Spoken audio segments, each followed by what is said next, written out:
But anyway, looks like we've got a bunch of people here, and that's fantastic. So thank you everybody for coming. We'll call this meeting of the Democratic Party of Coweta County to order. Now, now as far as the agenda, I will try to bring this up in just a minute and get that going so we can do all that. There you go. Yeah. Only have a handful of copies, but the first item, of course, is going to be the Pledge of Allegiance and just a quick welcome. So if you are present here, the flag is in the back left corner. If you are not present, the flag is on your screen. So either please rise or join us in respectful listening. I pledge allegiance to the flag of the United States of America and to the republic for which it stands, one nation, under God, indivisible, with liberty and justice for all. Thank you. Please take your seats. All right. We are here. We are back. Thank you, thank you, everybody, for joining us. If you've never used Zoom before, don't worry. You are in good company. Most of pretty much everybody here is still working through it. It's my first time hosting a Zoom meeting, so I'll be working through that, and hopefully we have as few technical hiccups as possible. We do have Leader Trammell joining us, and I think Fred Robner and Jill Prouty might try to jump in later on as well. So hopefully we'll have some time to talk to them and hear what they're going to be doing for us. In the meantime, we'll go ahead and get started with the, let's see, here's Claudia. There she is. Claudia, are you up?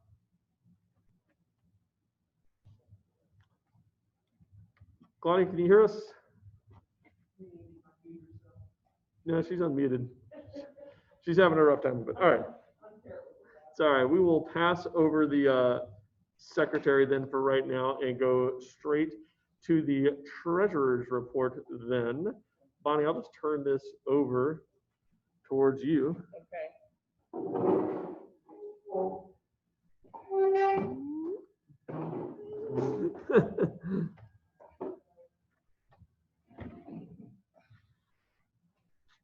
Okay. This is the first treasurer's report since March. Our last meeting was in March. Our balance brought forward was $3,918.66. We have collected, as of July 1st, $915 with dues and qualifying fees. We have paid out $15 for the to the chamber for our rental of their room, $420 for the down payment for the Noonan Center for the AA dinner, $360 to Coweta election board for our share of the qualifying fees, $360 to Al Smith as a campaign donation, and $360 to Dr. Pearl Presley campaign donation. Those campaign donations have historically been equivalent to what they paid for qualifying fees. And so those are an initial campaign donation. $74 to the United States Postal Service for our post office box. $1.33 that pays for the administration fees of our Act Blue account, which allows people to make donations online. And so our balance as of July 1st is $3,243.33. If there are any questions for the treasurer, please raise your hand, either with the Zoom icon if you know how to do that, or just physically, and we'll get to you. All right. Seeing any objections to accepting the treasurer's report as presented? Hearing none, we are moving on. Hey, Bob. Bonnie, could you text Claudia and just make sure she's and see how she's doing, so we can get to that. All right, so let me pull up our agenda here. Oops, that's the wrong drive. All right. So some of the stuff we're using Zoom for the first time. For those of you who have never used it, it's a very useful tool for getting us all together. Lets us do all sorts of fun things. It does create some challenges in managing the group, though. So one of the things that we're asking everybody to do is to stay muted unless you have something to say. If you do have something to say, down in the bottom, I think of the participants, there's a you should be able to raise your hand. I think with the under the more or the reactions button, there's an option to raise a hand. If I see an icon over your Zoom persona there for raising your hand, I'm going to assume you have something to say. We'll call on you, unmute you, make sure that goes. The main reason is that Zoom does a really bad job of handling multiple people talking at once. And so if we're unmuted, the cats or the dogs, or the kids quickly turn this into an unmanageable mess. There's also a chat window over on the side that I've got open that we can use for everybody else. And so if we don't get to your question immediately, we will get to you. Feel free to talk, use the chat room and talk about it. We'll keep it open for a little bit so we can share information afterwards and keep that going. But that's kind of going to be the way we move forward with this. It's going to slow things down a little bit just because we can't, call and point out everybody. And I'll try to alternate between either the real life attendees, we have 8 total, including myself, and the Zoom attendees, if we have questions going forward with that. And that's kind of the main thing. If you need to unmute yourself, you can either hover over your icon and select unmute, right click and unmute. There's the mute button down in the lower left corner of your Zoom window. If you're on a computer, you can also hold the space bar, and that's a hotkey. If you're holding it down, it will unmute you. When you let go, you go back to muted. You can also use the Alt-A command. Not sure what it is on a Mac, but whatever the equivalent is on a Mac, whether that was Option or Command A, to unmute yourself there as well. And that's a toggle to get you back and forth. If things get weird, don't worry. I can always shut things down a little bit, or if you need some help, we'll try to do the best we can and get you in there. It looks like Claudia is having some connection issues, so we'll get to the secretary's report when we can. Some previous business. Let's share the screen here. So one of the things that we've got, or you may have noticed that since our last meeting, we had qualifying, we had a primary election original date, we had that delayed, we then had the final full primary election, and we've got some good results from that. Over in House District 71, we've got Fred Rovner running for the Georgia State House. House District 72 has Jill Prouty. House District 132 has Leader Trammell, won his primary, and is going to be on the ballot again in November, which is awesome. We had the 2 Georgia Supreme Court elections, which were won by Justices Warren and not Bethel. Yeah, Bethel. So Beth Baskin and Charlie Bethel. Charlie Bethel and Liz Warren won their races for Georgia Supreme Court. And then on the federal side, we nominated Val Almanord from Columbus to be our 3rd congressional district nominee. Coweta and Georgia nominated John Ossoff to run for David Perdue's Senate seat. And so he's the full nominee there, no runoff required there. And then the other Senate seat is still a special election, and we'll get to the particulars of that coming on. But we had some good results. We had great candidates get nominated. We had some leaders that we need to keep in the State House, keep their spots and keep going forward. And the election itself was mainly, or a lot of mail-in ballots and absentee ballots. Our Get Out the Vote chair is going to definitely need some help come November for verifying those absentee ballots, because right now we had Cynthia Bennett, Bonnie Williamson, Jennifer Garcia, and Jimmy Glenn put in over 100 hours of work total. And Al Wilson was our 5th, put in over 100 hours of work collectively to verify all of those ballots. So these were ballots that went through the machine, came back as not valid or not marked correctly. So they went back, verified them, refilled the circles, sent them back through the machine to get counted. That's usually a process that takes maybe an evening. And today it spanned 5 volunteers over 4 days. So a lot of work. We're expecting 2 to 3 times as many ballots in November. So if you've got the time to be able to help with that, that's going to probably start a couple days before the election and continue probably a couple days after the election, if we're honest with each other about how this is going to work. And if you've got the time, we could definitely use your help in verifying all of those ballots. And I think that's the bulk of the election. Speaking of our Get Out the Vote committee, it's been a while since we met, but we did create some standing committees right before the coronavirus pandemic kicked in and hampered everything. We've got a committee on finance, a committee on membership and outreach, a Get Out the Vote committee, and a candidate recruitment committee. If any of those areas seem of interest to you, candidate recruitment support, we're looking at finding candidates, especially for those local mayoral, city council, county commission kind of races, bringing them in and giving them the support they need and the campaign tools to help them get their campaign started and run it from there. Per the bylaws, we can assist with nonpartisan campaigns, which would be the city council and the mayoral campaigns.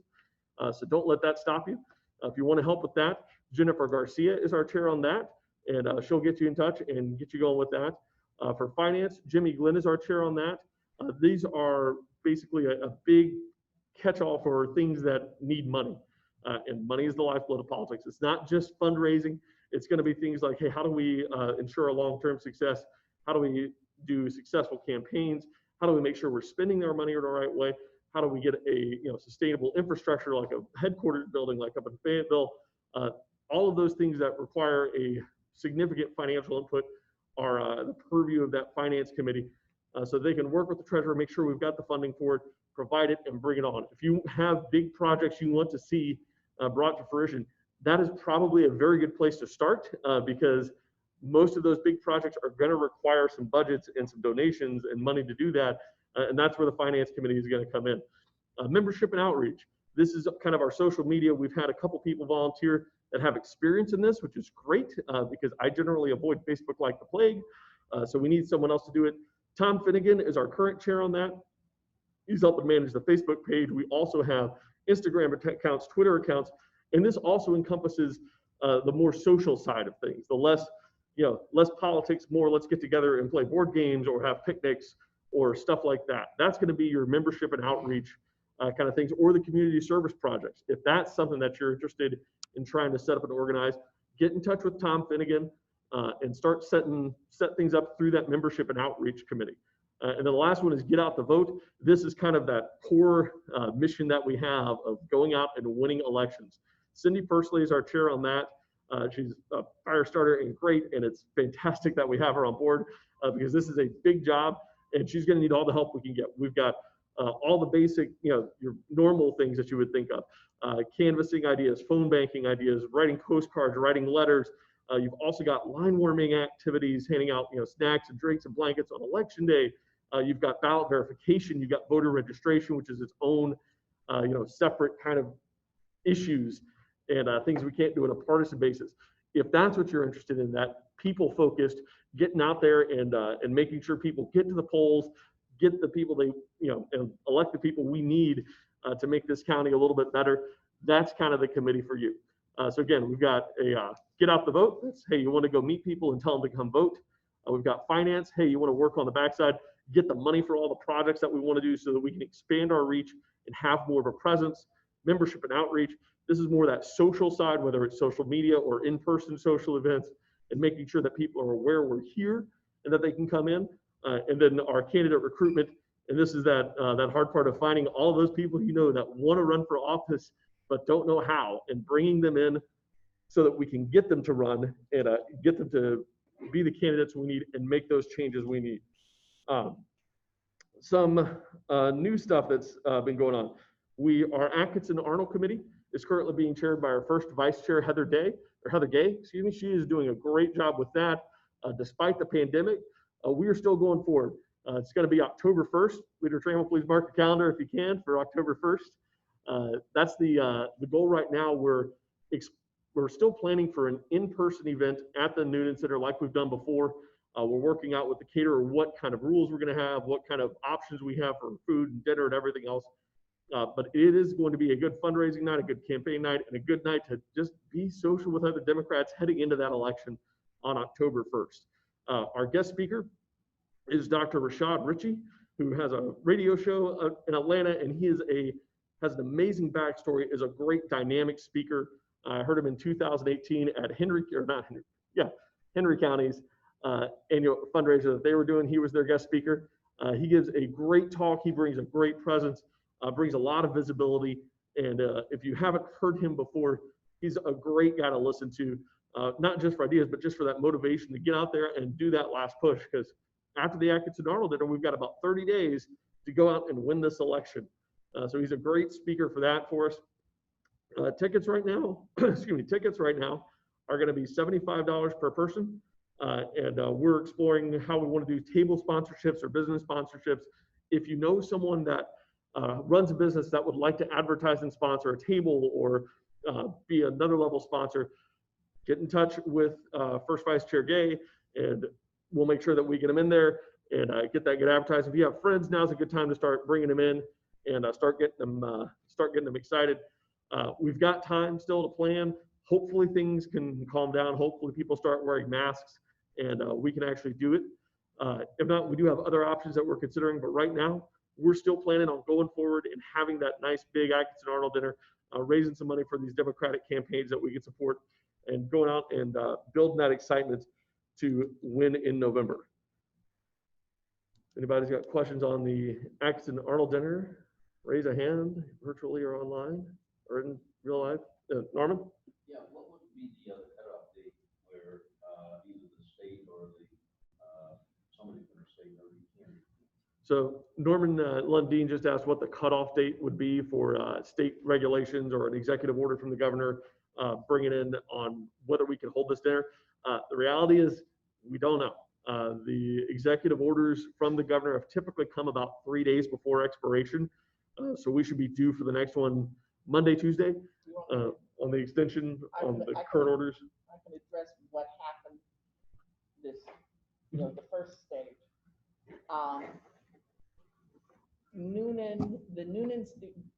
Prior to the shutdown, we had already made the deposit with the Noonan Center, and we hadn't gotten with the caterer. The Noonan Center has been very, very flexible with their guidelines. In the past, their guidelines were, you can't cancel, but you can reschedule. And so that's why we're in constant contact with the Noonan Center, because they're getting the updates as to what they can and can't do. So the reality is that this is on October 1st. On September 30th, the governor could say everything's shut down effective immediately.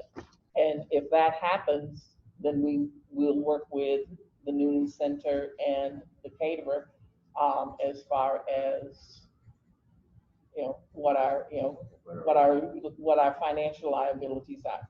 The Noonan Center has said if we can't hold it, they will reimburse our deposit. The caterer, that's a private business, so that one's going to be a little touchier. But as of today, we haven't made any financial obligation to them either. So it's it's anything can happen.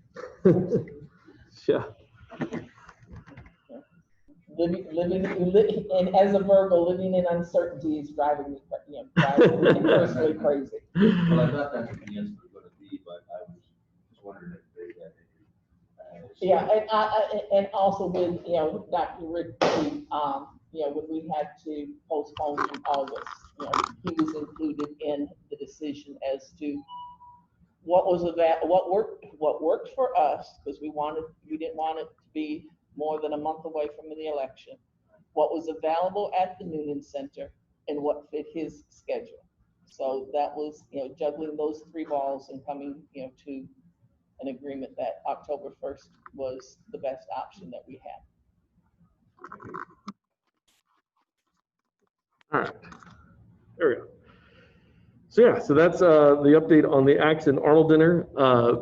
You may have noticed that we are using Zoom right now. For those of you who are crazy bureaucrats like me, who like reading bylaws and knowing what's going on, you'll note that that's not really allowed for voting purposes or for official purposes. Right now, the Democratic Party of Georgia has kind of said, all right, everybody just use Zoom. It's a pandemic. Let's be smart about this. We're going to waive or not hold anybody responsible or punitive measures for that. I'm still trying to get something a little more concrete from them on how we're going to handle it going forward and making sure that we're good, because there are some things that we're looking at doing. We are looking at changing our bylaws so that we can actually use Zoom in times of declared emergencies. This would be something that would apply for the regular meetings and for the committee meetings, and would allow us to actually get together, and on the handful of things where we need a general committee or a general meeting vote, we can do that and let that happen. That's going to be coming. It's a bylaws changes. If you were around last cycle when we did a couple, are a slow process by default. From the date that the committee approves them to membership ratification is a 30-day waiting period. So we've got to present that, and then we have to vote on it in front of the full general membership meeting. So it's a slow process. In the meantime, we're going to keep going and following the guidance from the Democratic Party of Georgia. But do know that that bylaws change is coming for us. Well, I was going to write down something there, go in there and forgot it. Next time we've got, like I said, we've got some candidate remarks, hopefully. Okay, I see Jill there. And You need to have Al talk about this before the candidates. okay, you want to do that? Yeah. Okay.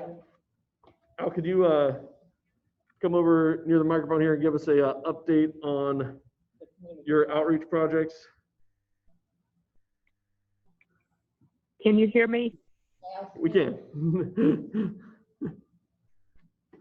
And Al Smith is working on some community outreach projects for us, and he's going to give us a quick update on that. Morning. Hope y'all doing well.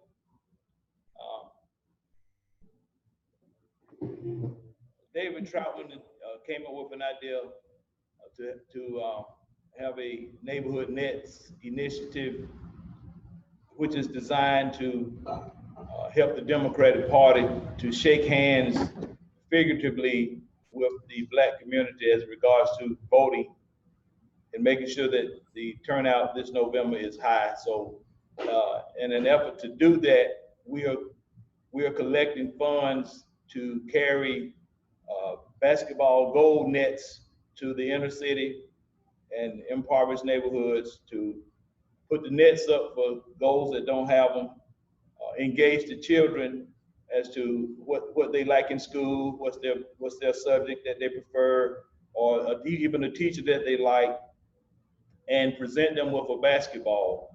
So we're asking for volunteers from the committee and the Democratic Party, or anyone who's interested in making sure that this election turns out in a way that will bring our country back from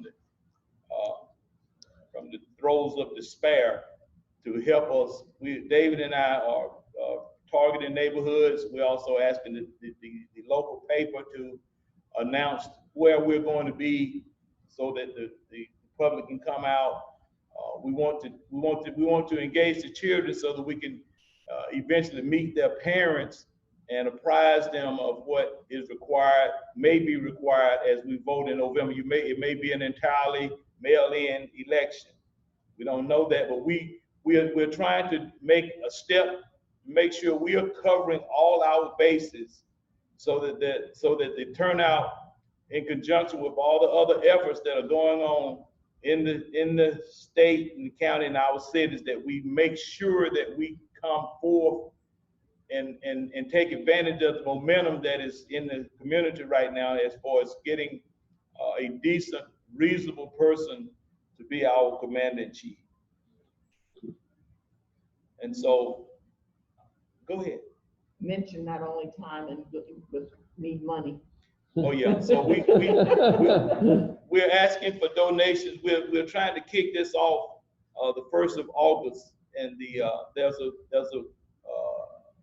Boone Drive is probably be the first location that we go to. They have 4 basketball goals on an asphalt asphalt basketball court that could use the nets, and there are gazebos in the right nearby, so we could engage the children, give them some refreshments, and try to engage their parents and make them understand or find out if they need to be registered or whatever they need to. Someone needs to teach them how to, or help them fill out a mail-in ballot or anything of that nature. So we've already collected about $350, and so we need more money.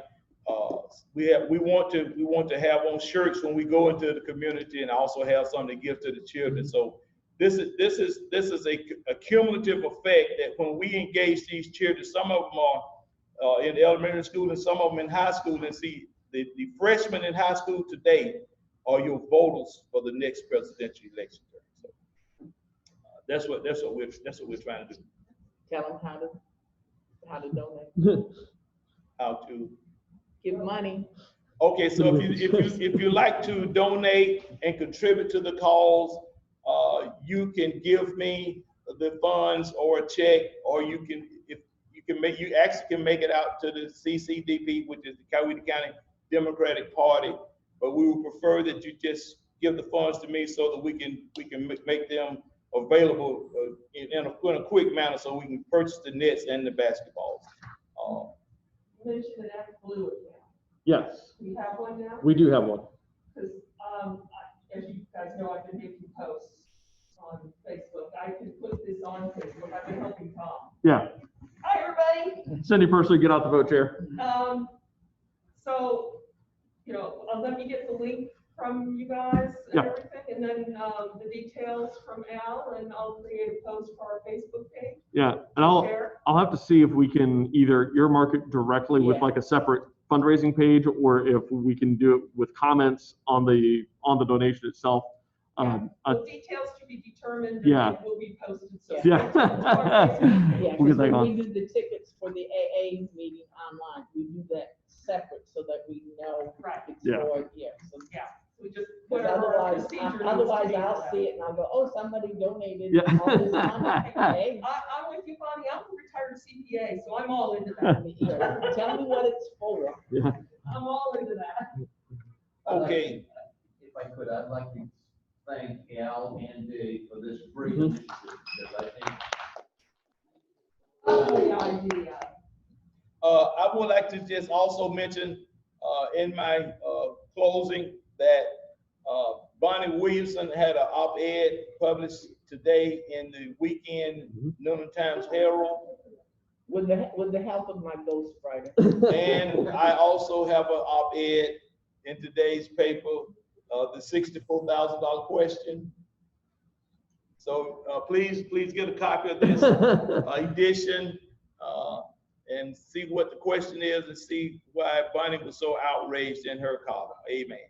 All right. Go girl. Appreciate all of y'all. Thank you for being with us on Zoom, and the ones in the room, I congratulate and applaud you.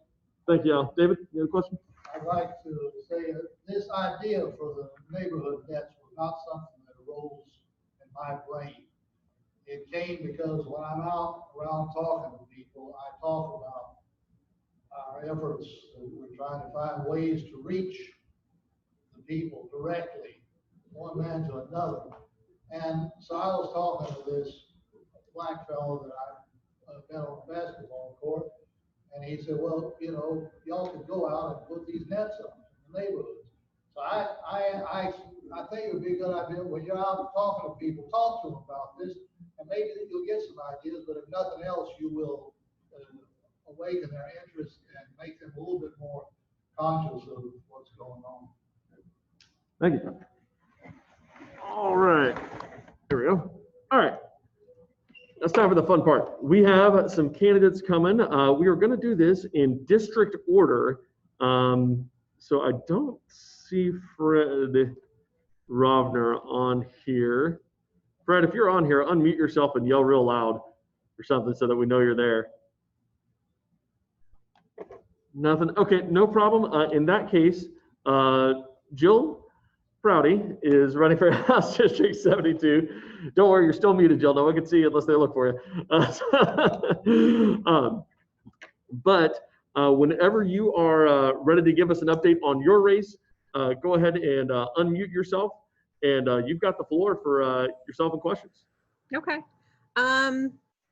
Well, things are moving along. Is Jennifer here? Jennifer Garcia? I saw Jimmy. I'm not sure. Oh, it's okay. He is not here. Okay. Anyway, where are we? I have this month and August, we are planning some virtual meet and greets and maybe some Facebook Live events. And we also, I could use volunteers for to distribute door hangers. We're going to be using that. Oh, hi.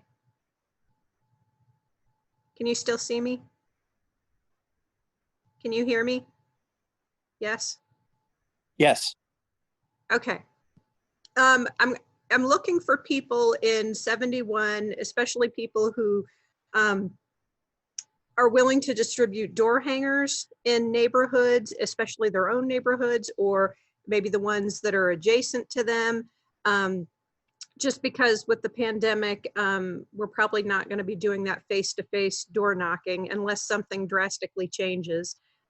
So I could use volunteers to do that. Also, of course, donations. I'm still accepting donations. Friends of Jill Prouty is how you make out the check. But we're fundraising has been going well. I have about $5,000 more that I need to accomplish what I want to do.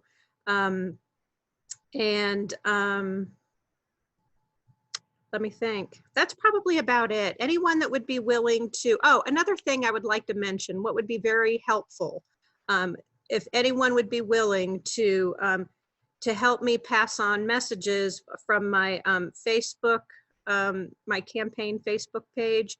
Please share anything that I put out there. Please share on Facebook. You don't know how helpful that is. It's great if you like it, but if you can share any messages I put out, that would be extremely helpful. I also have people working on postcards. So anyone who enjoys doing postcards, I have those postcards now, and those are ready to go. So that's really what I'm looking for at this point.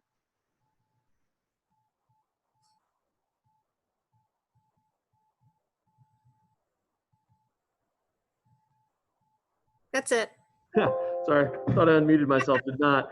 If anybody in the room has any questions for Jill Prouty, anybody in the Zoom call have any questions for Jill Prouty, either raise your hand or unmute yourself and shout it out, because we're all here. Okay, hearing none of that, before we move on to Leader Trammell, I'm going to do a quick screen share here. Could I interrupt, Mr. Chair? Can you not see raised hands? I'm using the participant list and raising my hand. Oh, I just skipped right over it. That's why. So Cynthia, let's go with you first then. All right. Jill, I'm in your district, and congratulations and thank you again for running for this office. Do we volunteer by going to your website and signing up? Thank you. Yeah, that's fine. You can contact me through my website, through the Facebook page, I'm checking everything. So yeah, please. And just, I'll say this too, it's kind of weird to say this at this time, but the campaign actually, I think, is going pretty well. I've had a lot of people reach out, and I think a lot of different things, a lot of different reasons. They're upset with the direction that our state and our country is going in regards to the pandemic, social justice issues. I mean, there's a lot of things. For as much bad news, as there is out there, I've had a lot of people who feel compelled now to get involved. So I want to keep this momentum going. So yeah, that's a good question, Cynthia. Website, Facebook, you can contact me through any of those avenues and I will be in touch. But we have things we can do. We want to get out there and engage people and do it in a safe way. And if it's, if we can't do it face to face, there's lots of other ways we could do it. So. Thank you.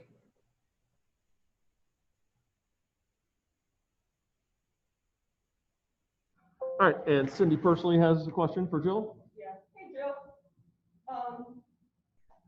I was trying to share some of your stuff on the Coweta Democratic Party Facebook page. I'm having difficulty, which we've got a young lady helping us with some of that stuff as well.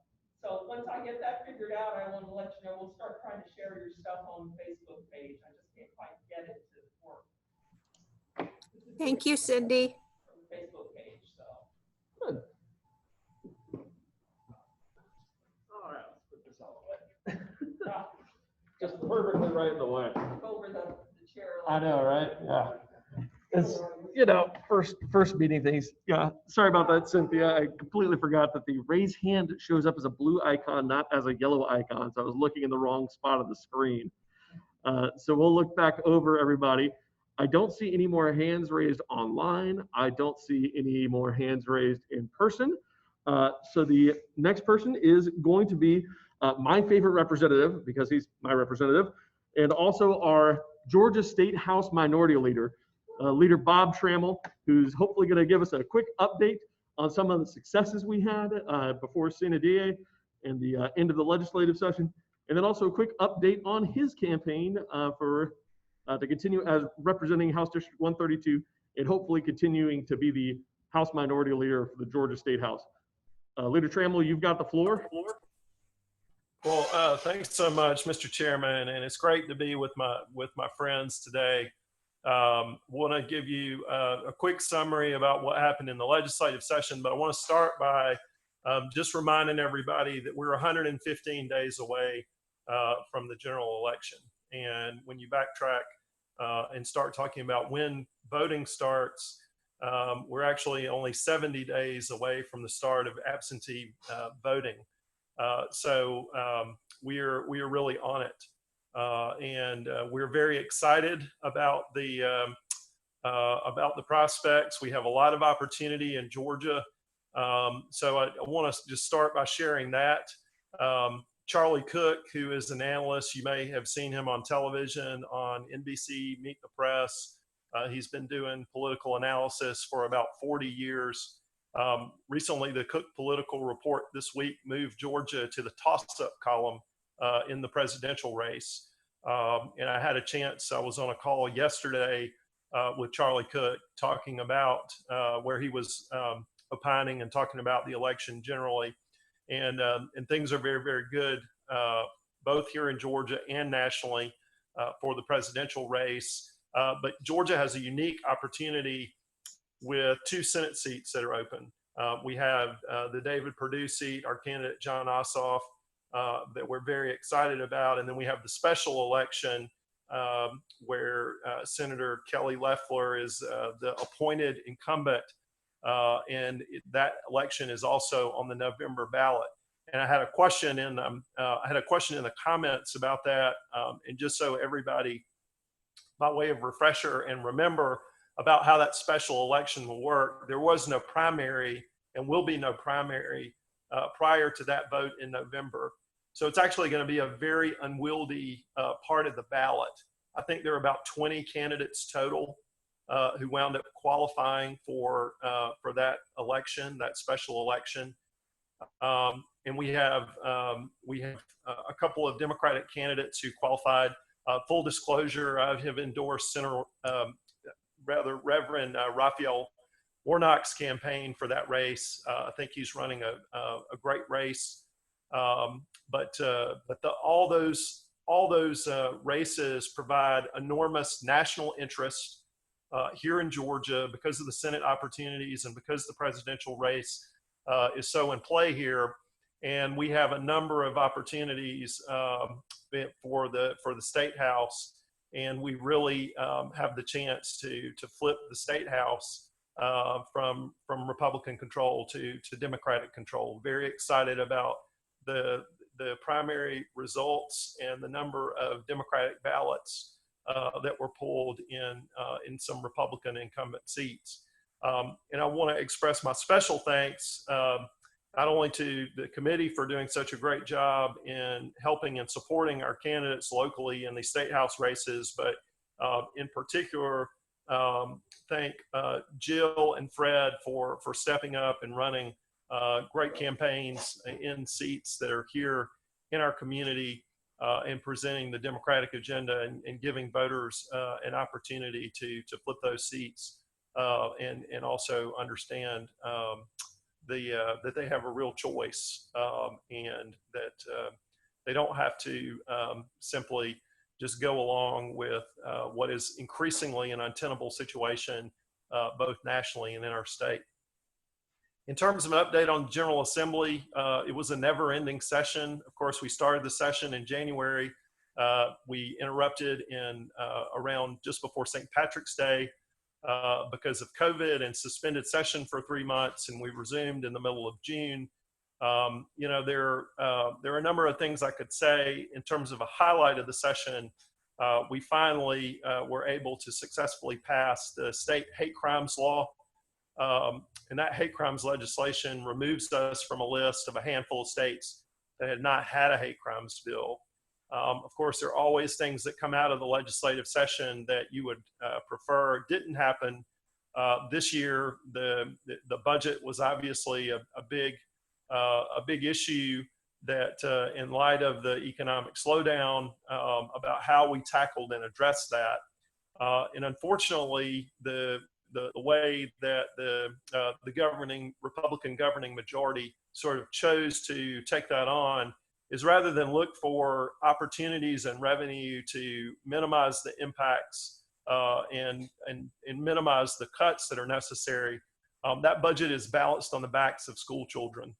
$1 billion in cuts to public education in the face of uncertainty with coming back and how we resume school. And, you know, just a total lack of direction from the state in terms of how school can commence and commence safely, both for students and teachers. So, you know, that is people are obviously, COVID is the #1 issue on people's minds as we go in this campaign because it affects literally every aspect of life, from your place of employment to where your kids, the opportunities your kids have to go to school, to, you know, most importantly, people's personal health and the health of their families.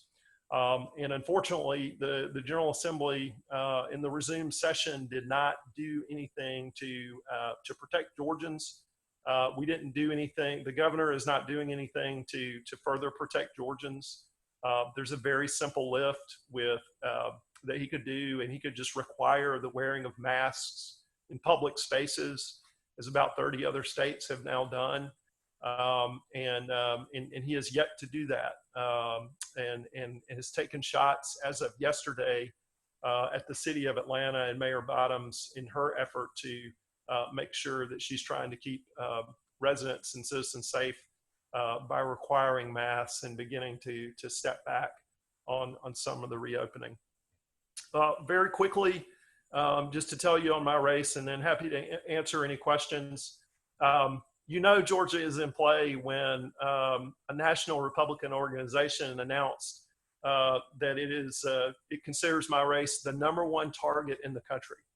That is their #1 priority, is to try to win the seat. So I take that I take that as high praise. I think they know and understand that Georgia is rapidly on its way to becoming a blue state. And we're very excited about that. I read in the Atlanta paper this week that they are going to spend $1 million in House District 132.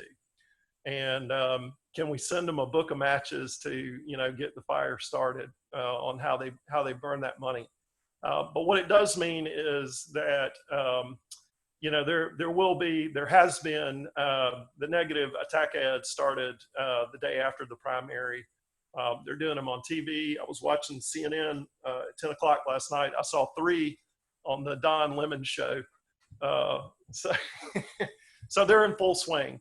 But the important thing to remember is that this election for us is all about making sure that we get out not only Democratic voters, but the independent voters who are just tired and fatigued from the uncertainty, and they want to just return to a normal, balanced way of living where the elected officials are not just abdicating their responsibility for taking care of them and making sure that our country and our state functions appropriately. So with that, Mr. Chairman, I'm happy to answer any questions, and just appreciate everybody here on the call and in the meeting, and looking forward to a very successful November. All right. Well, thank you, Bob. As chair, I'm going to take chair's privilege for the first question. So since your race is now the #1 target in the country for Republicans, where can people go to volunteer, to donate, to sign up, to help make sure that you keep this important seat? No, thank you for that question. You can always go on the website, bobtrammell.com, or you can email. There should be an email link on there. You can text, or you can just reach out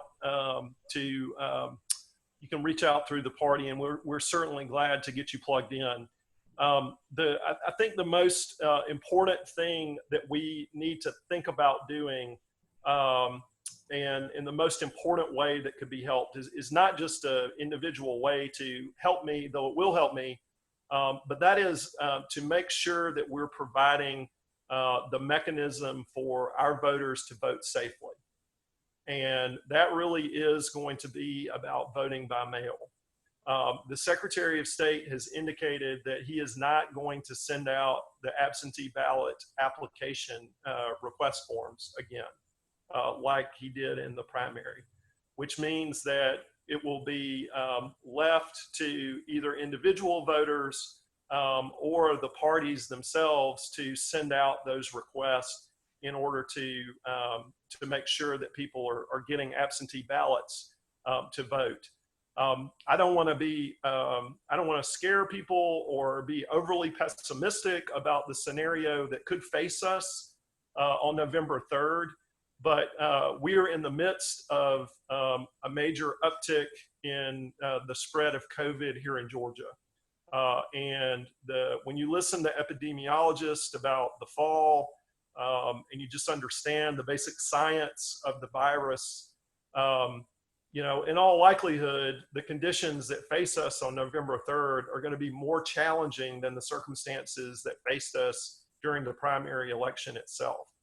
And so what that means is that there will be a greater necessity for people to exercise their right to vote by mail, so that they can do that safely, and from a political standpoint, to make sure that we're capturing as much vote as possible in that absentee ballot period or advanced voting period, because there just may be some major logistical problems on election day throughout the state.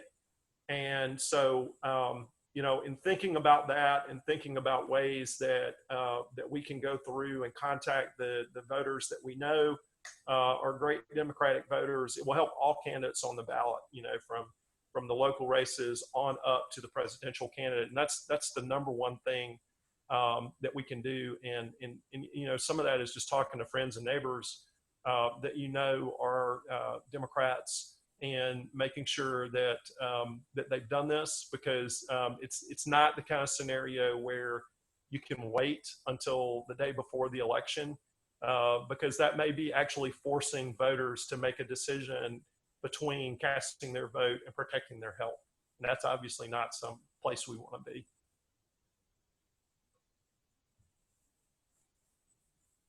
Is there any questions from the room before I start blocking everybody's view? And all right, I see Cynthia. I actually see your hand raised this time, so that's good. Cynthia, go ahead and unmute yourself, and you got it. So again, thank you, Bob, for what you are bringing to our community daily in your service, not only as an attorney, but as our leader. I would like to introduce to the group Christina Andino, She is with us via Zoom. She is the Coweta Fayette Georgia Democratic Party coordinator. And she had an event yesterday. And I know she's probably thrilled to have heard from candidate Jill Prouty and from leader Bob Trammell, and know how important our district is to the state legislature. Bob, could you talk a little bit about your opponent? He sort of came out of nowhere, and I can't imagine what he is bringing to the table that makes him a good candidate to run against you. But if you could just let us know a little bit about him so that we can be familiar with who your opponent is.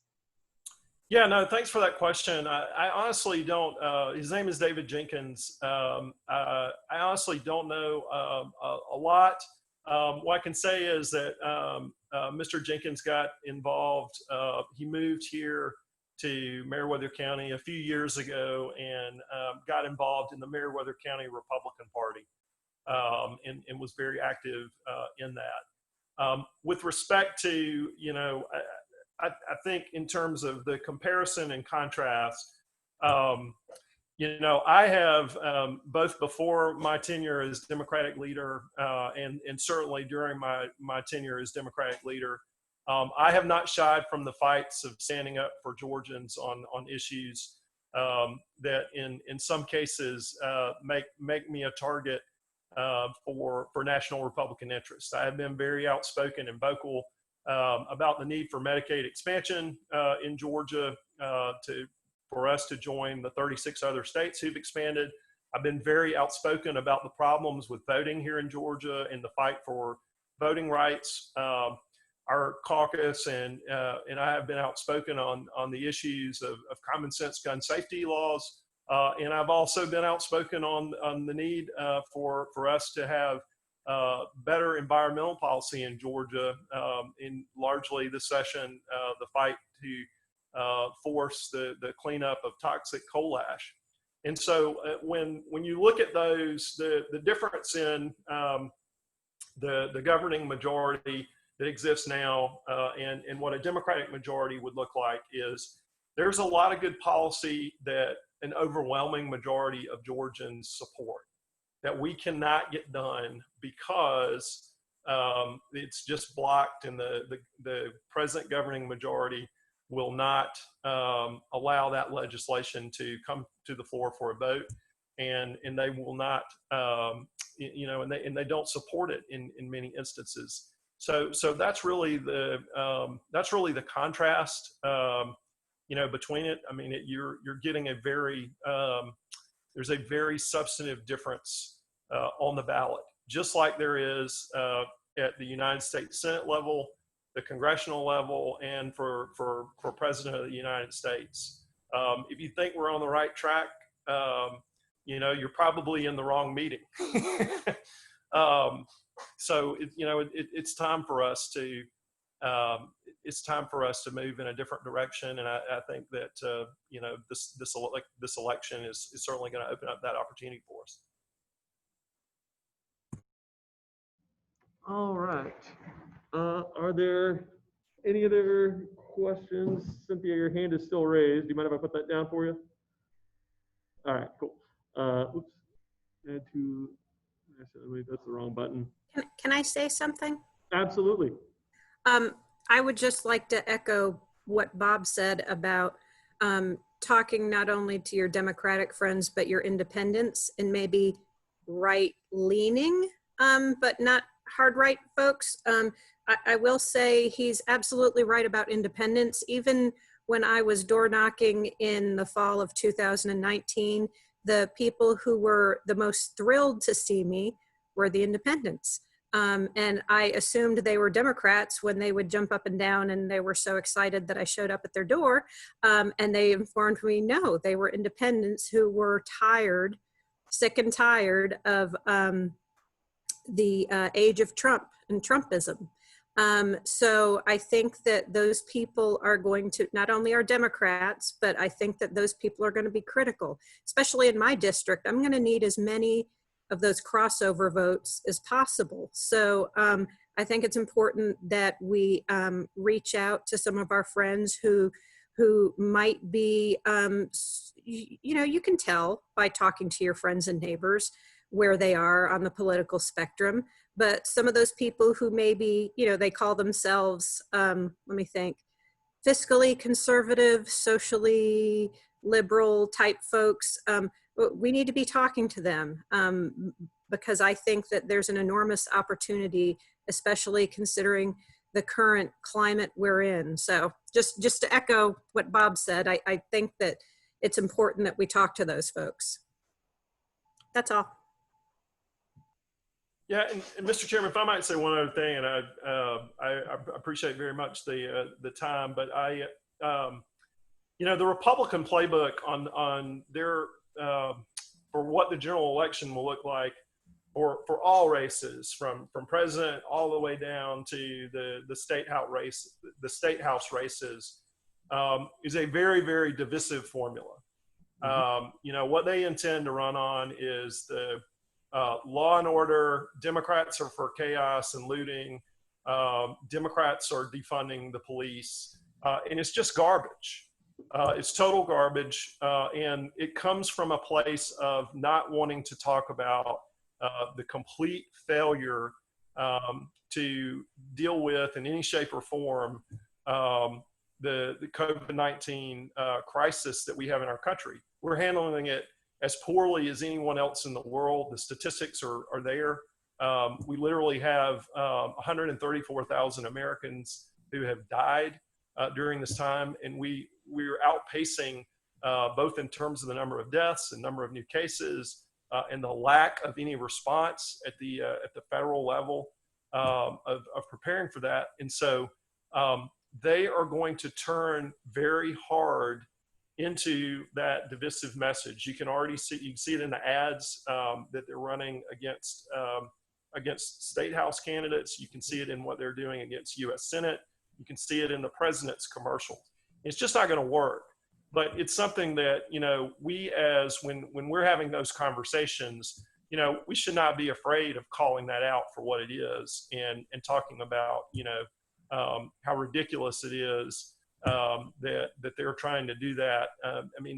Nobody's talking about that in Georgia, about trying to defund the police. And it's just a scare tactic to try to rev up their base because they do not have a formula for the issues that threaten each and every one of us on this call.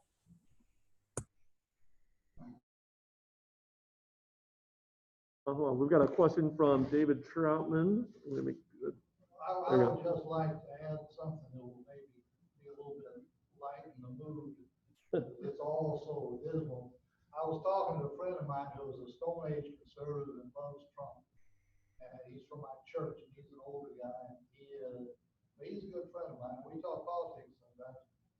We were talking, and he's from Alabama and still speaks his native tongue. And he said something maybe, I'm going to put a billboard sign up on my property up by the road there.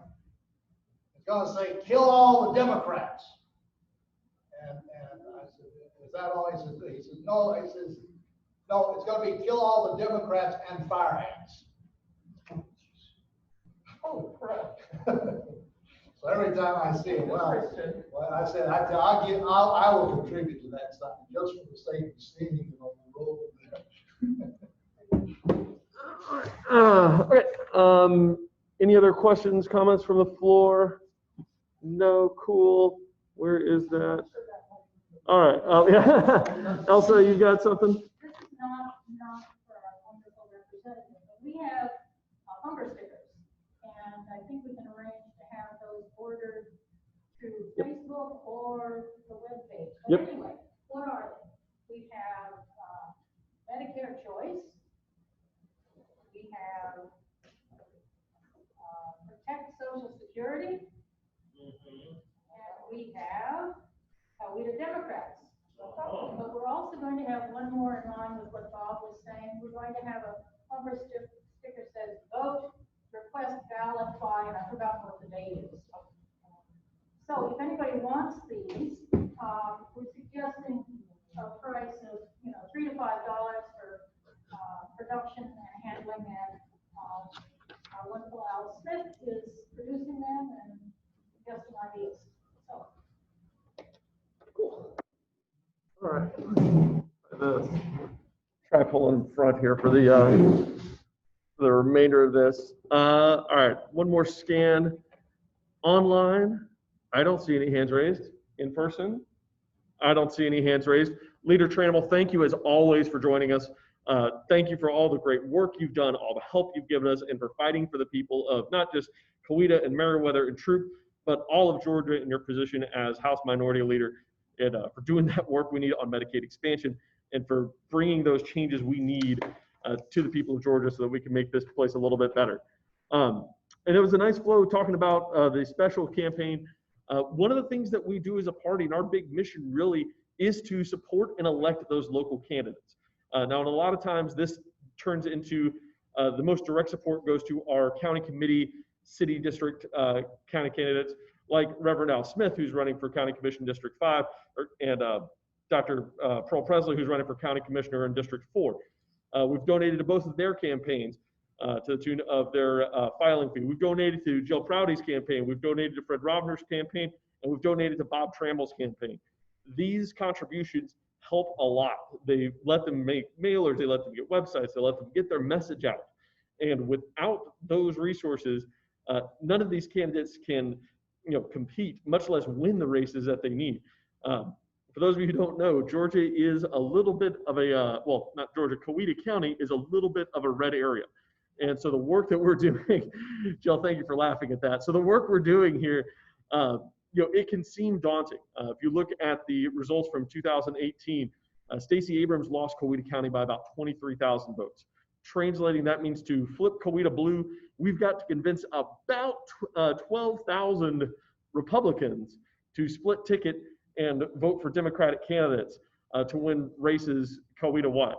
That's a tall order, but one of the things that we can do that really helps is getting people out. If we get more people out voting for Jill, for Bob, for Fred Rovner, no matter how those races turn out, that increased support helps boost the numbers up statewide. In Coweta, if we can turn out about 2,000 more people, we've done our part to turn Georgia blue. It may, it may be tough for, say, Val Almanord, who's running for congressional district. I did that last cycle. I was supposed to lose by about 35 points, lost by 33 points. That was a pretty good win for us. But if you keep moving that, even if Val Almanord this year, let's say, loses by 30 percentage points, okay, yeah, we didn't win that Senate or that congressional seat, but we did turn out more Democratic voters. We did help push up those margins. And in those close statewide races, like John Ossoff's seat's going to be, and like that special election seat's going to be, that can make all the difference in whether we send John Ossoff to the Senate or whether we send David Perdue back to the Senate. Now regarding those races, as a county party, we are somewhat limited in what we can do. The state party just sent out some strong guidance the other day about reminding people that as a county party, we can donate to state house candidates and state senate candidates and county commission and city candidates all we want within legal limits for maximum donations. But we can't support federal candidates. That means Val Almanord, who's running for the 3rd Congressional District. That means John Ossoff, who's running for the Purdue Senate seat. And that means any of the Democrats running in that special.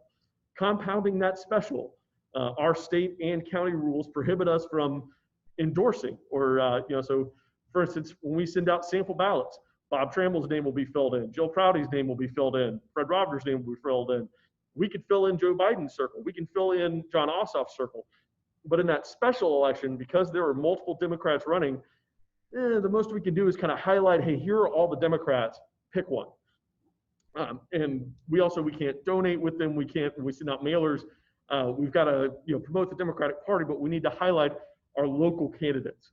That's one of the things that we're trying to build out and do.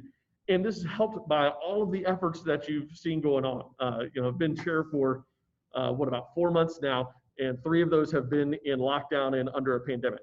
And the big thing that we want to do, that I want to do, is to build this party out so we can grow. That's going to need more than just the infrastructure. You can't have a one-man or a one-person, running things if you're going to expect to grow. You need these subcommittees like we've got with Cindy Pursley and with our finance committee. We've got to have ideas that are handled like David and Al's basketball nets initiative. Those are the kind of things that we can do that help us go out and maximize our impact by spreading out, by everybody doing whatever they can, whether that's knocking on a door, whether that's running for office, whether that's putting up basketball nets, whether that's calling donors and lining up supporters and businesses and funding. All of those efforts added together give us that impact we need and that ability we need to actually change this party for the better. During the Black Lives Matters protest down at the square in June, I went down there and almost every day had a chance to talk about the importance of running for office. And yes, we had to talk about the issues and what was going on, but none of those issues change if we don't elect good candidates.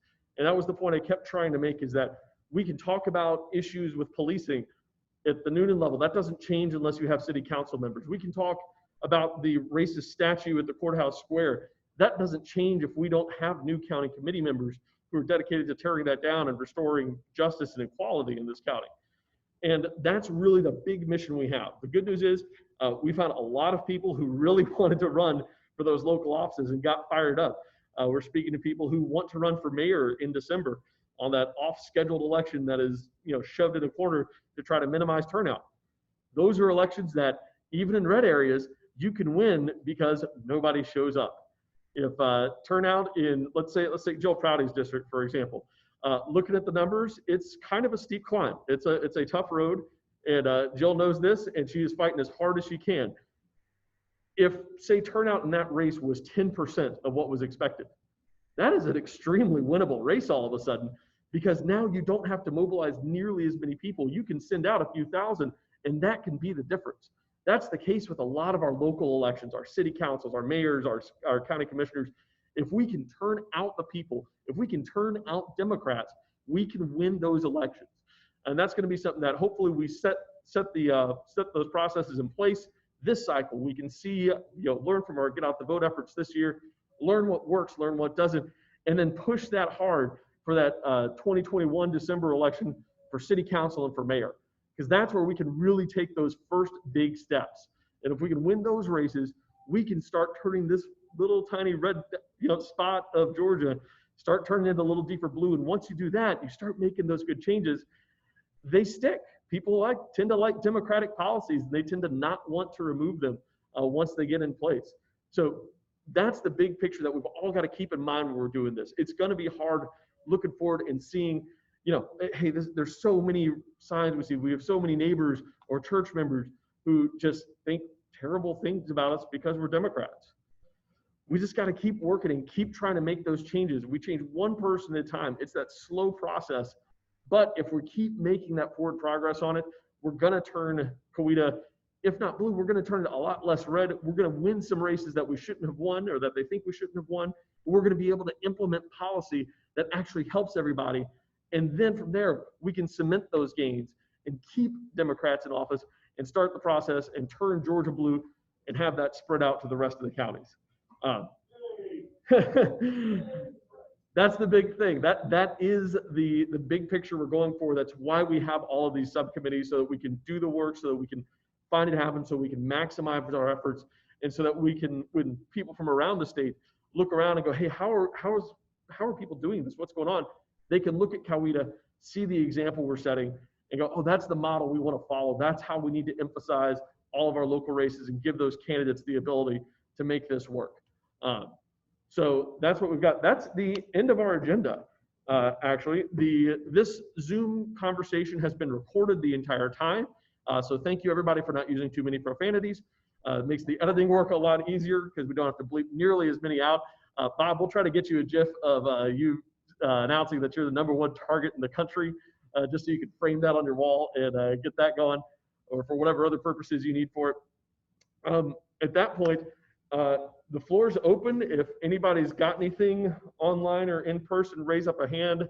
Oh, one other thing, like also said, we've got bumper stickers that we're doing. The website is currently, I'm looking at, it's a pretty comprehensive revision that needs to be done on it. There's a lot of just weird technical layering onto it, and it's more difficult because I can't actually assign someone website privileges without giving them control over everything. So little paranoid about that, having been on campaigns and seen websites go to craziness real quick.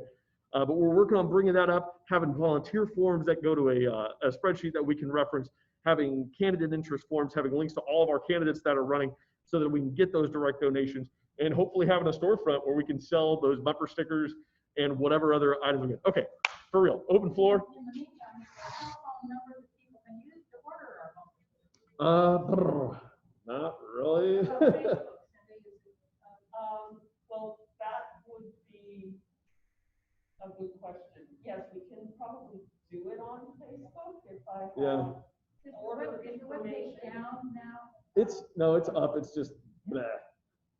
Yeah, Yeah. it's not that good. I mean, Tom is social Yeah. media, but he asked for my help because one, I have more time. And I think we can set up And I like that something. sort of stuff. I think we can set up something on Act Blue specifically for bumper stickers and stuff like that. I don't know. I think they do a storefront, but if nothing else, I'm just we trying can, to get the word out. If Yeah. people are interested, how they can get a hold of it. yeah, if nothing else, we can set up a separate page, and that will give us donation. If they have to give, address and name to This is donate. the Act Blue or on the- Act Blue. Okay. Act Blue can do that.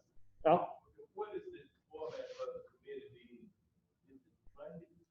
It's in 3 Mondays from now. It's the 27th, and it's probably going to be a hybrid Zoom in person. I'm trying to get confirmation from the state party on how exactly that's handled. So Are you the gonna send something out? yes, the executive committee will technically be making a decision on that. All that. But we've got Norm. You're going to be out of commission for a few months. Well, Or in one of the person, things or- I have to ask today is, has anyone been in contact with co-riders? I'm going into a major procedure at Yeah. Northgate Hospital on Monday, and I've already been tested and I came out negative, but I'm sort of Yeah. semi-quarantined, make sure that I didn't go to any large gatherings. This is a small Yeah. gathering. I have to ask for the hospital, make sure that I Yeah. don't have any contact with anybody. Nothing for me. Not that I'm aware of. Yeah. I'm gonna keep you at double arms length at least. Yeah. But we do have members that can't attend for medical reasons. We have members that can't attend for all variety of reasons. So we're trying to get that going so that we can do a Zoom meeting. The spacing doesn't really, even in the Chamber of Commerce room, it doesn't allow for more than about 10 people. It's not really what we want. We want to have everybody in there contributing. David, you have anything? This will not take long. I just want to say my story about the Democrats and firemen is not bringing the fake that I hope. Part of this was that we have to engage with the people who think differently from us. I go to the church where they all love Trump, so I've got a lot of practice, and probably a lot of them don't. You've got to train these people, and it's possible to do it. I've succeeded. They are all willing to talk politics now with me without calling me an evil person. But you have to train them to be able to do that. So I suggest everyone should try and engage with their neighbors and the people they know, even if they know that they're Trump people. You have more patience than I do. But it takes some self-control. All right, around the room, questions online. I have Yeah. a question.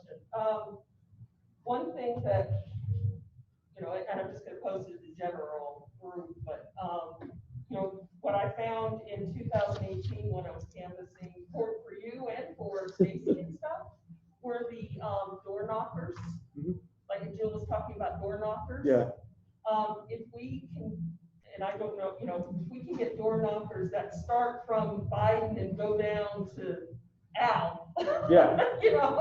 And list everybody in the middle, including, like you said, I was wondering about the Leffler primary, I think what we might do for that is just list all of the We can list all Democrats five, yeah. that just don't have a bubble filled in. But yeah, like a sample Yeah. ballot door hanger. Is I there- think that would go a long way, because when I had some of those actually got from the Fayette Dems. Mhm. A lot of people were going, oh, great, I Yeah. really wasn't sure who everybody was. Yeah. It's a long list, so that may be something we want to consider getting as we move forward. Right. Okay. Define door knocker. For those of you who have not done campaign direct politics, The door hangers we're talking about are basically those campaign cards, usually about that big, and they have a hole at the top that you can hang on a doorknob. So that way, if you knock on a door and someone's there, hey, you should vote for Chuck. If someone's not there, you can leave it on their door and then get on to the next house. They're really useful. They're also not exactly cheap, but yeah, and that's why we need fundraising. All right, Norm? Yeah, Ian and I have been talking about the last time we had an election, and we had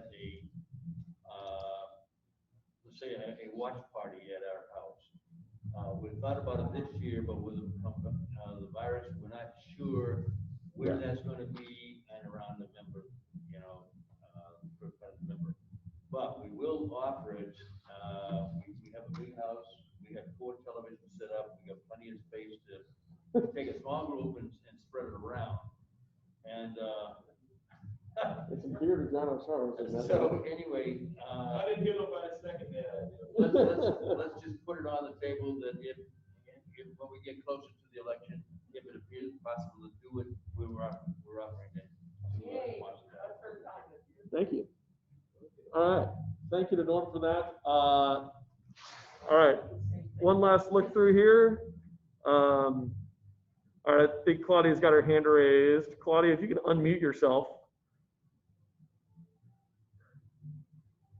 Still muted. All right. Claudia, I can't unmute you. You've got to do it yourself. Okay. Can you hear me? Okay. Better late than never. But I had connection problems earlier, but I've heard most everything after the reports and all. I just didn't know if you needed anything from me or we're good on minutes and that type thing. We're good. We can do the minutes approval or acceptance at the next meeting. Okay. And get that So, done. okay. Well, I got to hear everyone's candidate speak, so that's good. Good. All right. That's it. Okay, thank you. If there's nothing else, I'll entertain a motion to adjourn because we do technically need one. From Al as a second. All in favor of adjourning, signify by saying aye. Aye. Any opposed? Aye. Yay! This meeting is adjourned. The chat room